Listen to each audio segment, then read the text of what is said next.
Bienvenue dans cette nouvelle édition de l'Africa Tonight. Voici les titres de l'actualité. Le Cameroun dans le viseur des terroristes. Une double explosion de bombes a eu lieu dans un quartier de Douala, la capitale économique, ce vendredi, 24 heures après les attaques terroristes de Bamenda en zone anglophone. Célébration du 57e anniversaire de l'indépendance au Mali, une célébration placée sous le signe de l'espoir d'un retour à la paix durable au lendemain de la signature d'un accord de paix entre les groupes armés du Nord. Et puis comment mettre fin à la crise dans le Pool? La question alimente les débats au sein de la classe politique congolaise. Certains militent pour un dialogue avec le pasteur Toumi alors que les autorités y sont fermement opposées. Mais avant de développer ces titres, la 72e Assemblée générale des Nations unies se poursuit à New York. Le président de la République du Cameroun, Paul Biya, était face à ses pairs ce vendredi.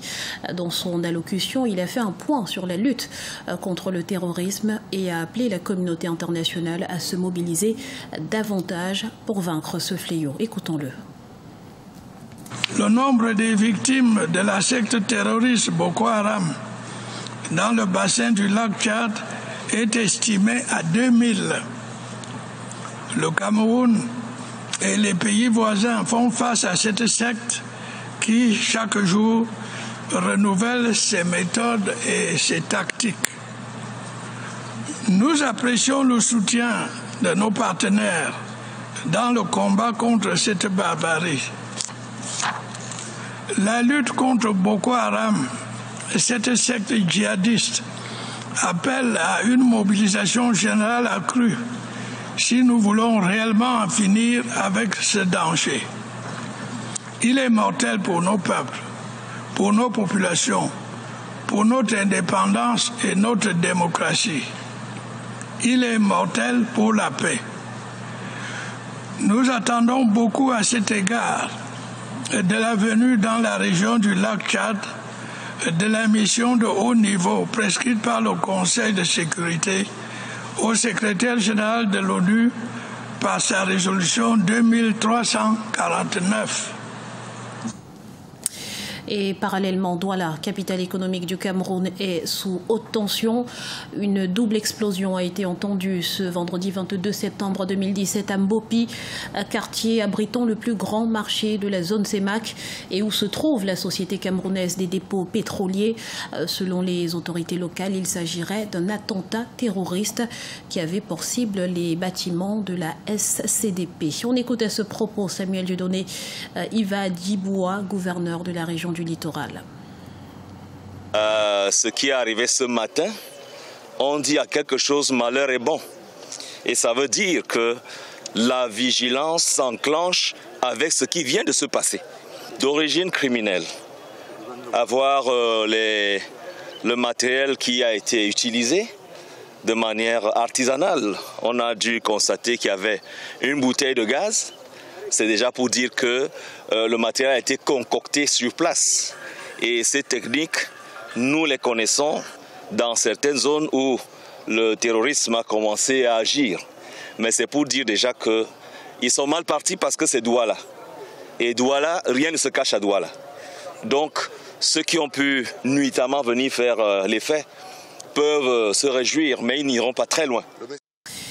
22 septembre 1960, 22 septembre 2017, le Mali a célébré les 57 ans de son accession à la souveraineté internationale ce vendredi, à l'occasion de rendre hommage au père de la nation à travers un défilé militaire et un dépôt de gerbes présidé par le chef de l'État, Ibrahim Boubacar Keïta.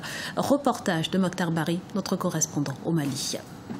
C'est le 22 septembre 1960 que Modibo Keïta, alors premier président, proclame l'indépendance du Mali après l'échec de la Fédération du Mali avec son voisin sénégalais.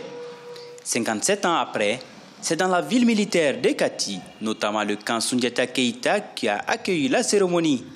Là, Ibrahim Boubacar Keïta rend hommage à ses compatriotes, mais aussi les amis du Mali tombés sur le champ de l'honneur. Quand on met en mission, on donne les moyens de la mission.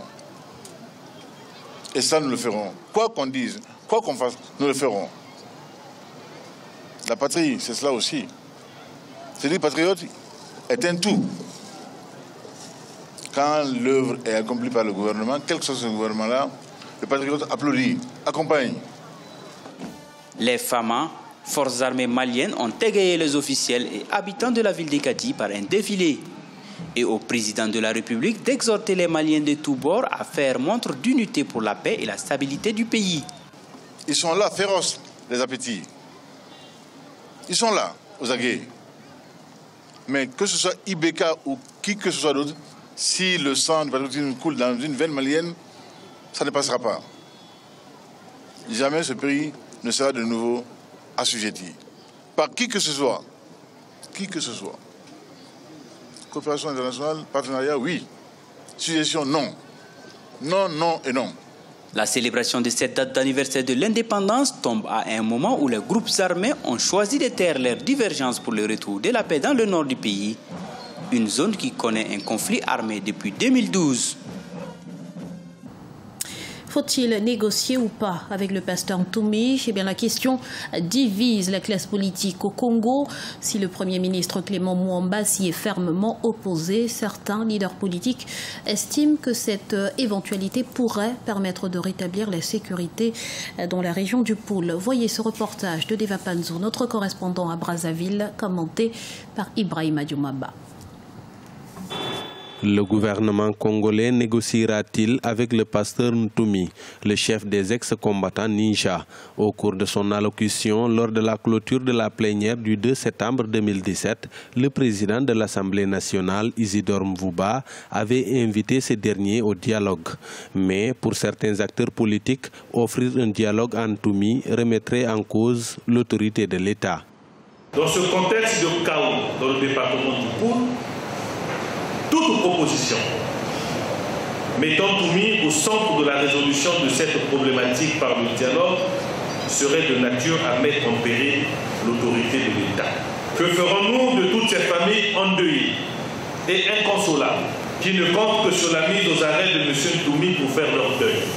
Que ferons-nous du mandat d'arrêt émis par le procureur de la République contre M. Ntoumi?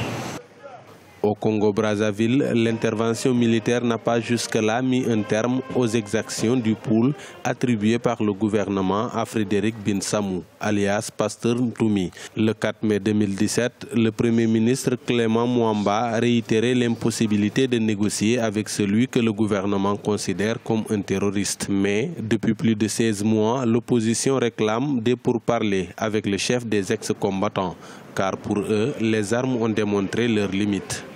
Je pense que les armes ont montré leurs limites. Des populations civiles qui n'ont rien fait, qui ne demandent qu'à vaquer paisiblement à leurs occupations, qui sont l'objet d'exactions de toutes sortes. On est forcé de reconnaître aujourd'hui que les armes n'ont pas pu apporter une solution. Donc d'évidence, il faut s'asseoir autour d'une table et parler. C'est comme ça que ça se passe dans les sociétés civilisées. Notons que la crise qui a déstabilisé cette partie du pays depuis avril 2016 a occasionné l'exode de plus de 130 000 personnes sans assistance humanitaire suffisante. Un mot de sport à présent. Le Kenya ou un plan B, le comité exécutif de la Confédération africaine de football se réunit à Accra ce 23 septembre 2017 pour définir le pays hôte du championnat d'Afrique des Nations 2018. La Coupe d'Afrique des Nations 2019 sera également au centre des discussions. Il sera question de faire le point sur l'avancement de l'organisation de la compétition qui, nous vous le rappelons, a été confiée au Cameroun. L'ordre du jour prévoit enfin la désignation des membres des commissions permanentes de la CAF et la mise en place d'un comité d'organisation pour le symposium sur le football féminin. Ce journal a été réalisé par l'ensemble de la rédaction. Merci pour votre fidélité. Dans un instant, une nouvelle édition de l'actualité sur Africa 24.